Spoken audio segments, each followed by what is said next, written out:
ઉદાનાય સમાનાય સ્વાહા 4 વખત પાણી મુખ પક્ષનાથાય દત્તમ સેજનબિંદુના નમસ્કારાય સમર્પયામિ આત્મગત પુષ્પક્ષત અહીંયા આપણે પ્રાયશ્ચિત કર્યું અહીંયા બારે એની દક્ષિણા અને અત્યારની એટલે દરેક યજમાનો હાથમાં ચાલીને શાસ્ત્રી જે આવે છે એ પ્રમાણે આપણે એમને અર્પણ કરો. ભટકી ધીમે ધીમે એક યજમાની ચાલુ કરો.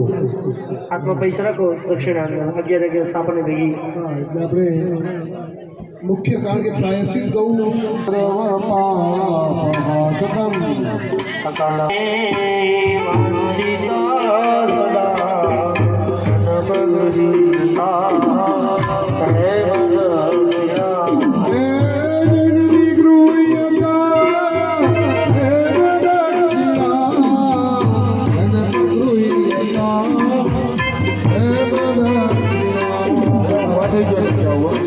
જગ્યા ઉપર